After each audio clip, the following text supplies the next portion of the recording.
ವೀಕ್ಷಕರೇ, ಮತ್ತೊಂದು ವಿಡಿಯೋಗೆ ಸ್ವಾಗತ.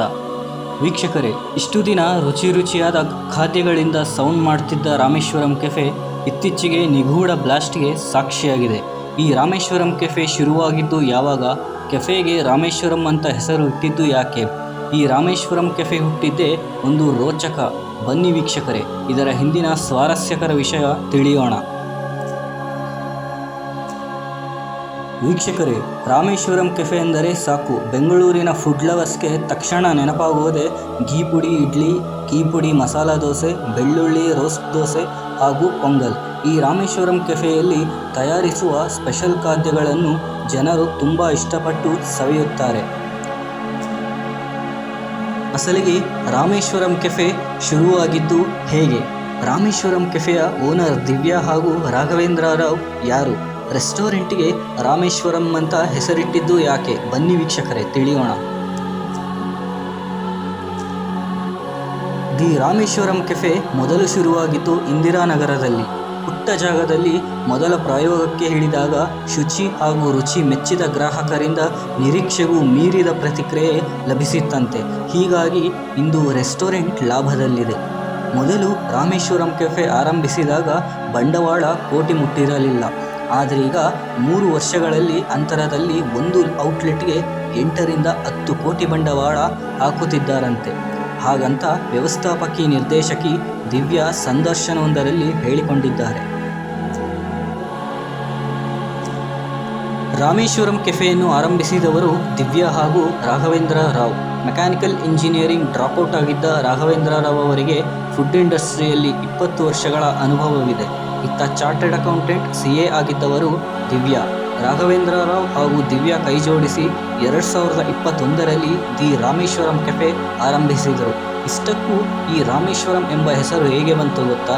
APJ ಅಬ್ದುಲ್ ಕಲಾಂ ಅವರ ಮೇಲೆ ದಿವ್ಯಾ ಹಾಗೂ ರಾಘವೇಂದ್ರ ರಾವ್ ಅವರಿಗೆ ವಿಶೇಷ ಅಭಿಮಾನ ಹೊಂದಿದ್ದಾರೆ.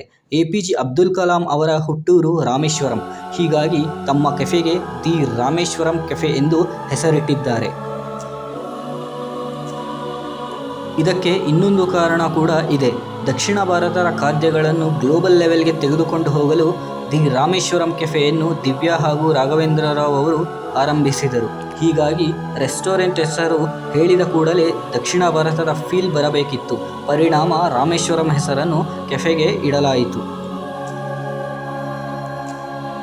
2021ರಲ್ಲಿ ಇಂದಿರಾನಗರದಲ್ಲಿ ಪುಟ್ಟ ಸ್ಥಳದಲ್ಲಿ ದಿ ರಾಮೇಶ್ವರಂ ಕೆಫೆಯನ್ನು ದಿವ್ಯಾ ಮತ್ತು ರಾಘವೇಂದ್ರ ರಾವ್ ಅವರು ಆರಂಭಿಸಿದರು.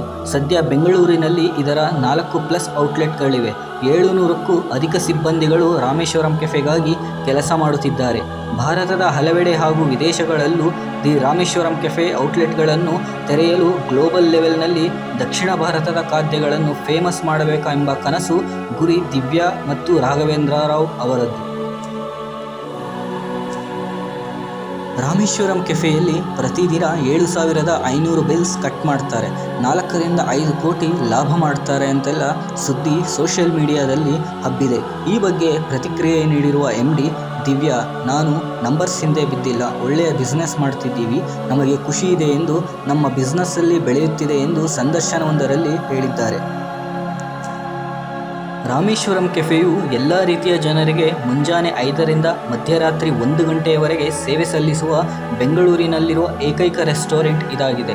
ದಿವ್ಯಾ ಮತ್ತು ರಾಘವೇಂದ್ರ ರಾವ್ ಸ್ಥಾಪಿಸಿರುವ ರಾಮೇಶ್ವರಂ ಕೆಫೆ ಈಗ ಬೆಂಗಳೂರಿನ ವಿವಿಧ ಭಾಗಗಳಲ್ಲಿ ಹರಡಿದೆ. ಎಲ್ಲ ಬ್ರಾಂಚ್ಗಳಲ್ಲೂ ಉತ್ತಮ ಬಿಸ್ನೆಸ್ ಕಾಣುತ್ತಿದೆ.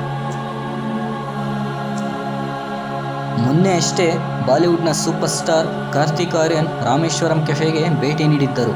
ಇವರಷ್ಟೇ ಅಲ್ಲ, ಅನೇಕ ಸೆಲೆಬ್ರಿಟಿಗಳು ಕೂಡ ಇಲ್ಲಿಗೆ ಭೇಟಿ ನೀಡುತ್ತಾರೆ. ಇದೇ ಈ ಸ್ಫೋಟಕ್ಕೆ ಕಾರಣವಾಯಿತಾ ಅನ್ನೋ ಪ್ರಶ್ನೆ ಎತ್ತಿದೆ. ಒಳ್ಳೆ ಹೆಸರು, ಉತ್ತಮ ಆದಾಯ ಬರುತ್ತಿರೋದಕ್ಕೆ ರಾಮೇಶ್ವರಂ ಕೆಫೆ ಟಾರ್ಗೆಟ್ ಮಾಡಲಾಯಿತಾ ಅನ್ನೋ ಪ್ರಶ್ನೆ ಕೂಡ ಎತ್ತಿದೆ. ರಾಘವೇಂದ್ರ ರಾವ್ ಅವರಿಗೆ ಫುಡ್ ಬಿಸ್ನೆಸ್ನಲ್ಲಿ ಅಪಾರ ಅನುಭವವಿದೆ. ತಾನು ಕೆಲಸ ಮಾಡುತ್ತಿದ್ದ ಜಾಗದಲ್ಲಿ ಸರಿಯಾದ ಮಾನ್ಯತೆ ಸಿಗದೇ ಇದ್ದ ಕಾರಣ ನಾನೇ ಒಂದು ಹೋಟೆಲ್ ಶುರು ಮಾಡಬೇಕೆಂದು ದಿವ್ಯಾ ಜೊತೆ ಕೈ ಜೋಡಿಸಿದರು. ಕೋವಿಡ್ ಸಮಯದಲ್ಲಿ ಪ್ಲ್ಯಾನ್ ಮಾಡಿ 2021ರಲ್ಲಿ ರಾಮೇಶ್ವರಂ ಕೆಫೆ ತೆರೆದರು. ಈ ಯಶಸ್ವಿ ಜೋಡಿಯು ಅದೆಷ್ಟೋ ಮಿಡಲ್ ಕ್ಲಾಸ್ ಯುವಕ ಯುವತಿಯರಿಗೆ ಮಾದರಿ ಎಂದೇ ಹೇಳಬಹುದು. ವೀಕ್ಷಕರೇ, ಏನೇ ಹೇಳಿ ಇತ್ತೀಚೆಗೆ ನಡೆದ ಈ ಬಾಂಬ್ ಬ್ಲಾಸ್ಟ್ ಪ್ರಕರಣ ಖಂಡಿತವಾಗಿ ಒಪ್ಪಿಕೊಳ್ಳುವಂಥದ್ದಲ್ಲ. ಇದರ ಹಿಂದಿರುವ ಕಿಡಿಗೇಡಿಗಳನ್ನು ಹಿಡಿದು ಶಿಕ್ಷೆ ಕೊಡಬೇಕು ಎನ್ನುತ್ತಾ ಈ ವಿಡಿಯೋನ ಇಲ್ಲಿಗೆ ಮುಗಿಸುತ್ತಿದ್ದೇನೆ.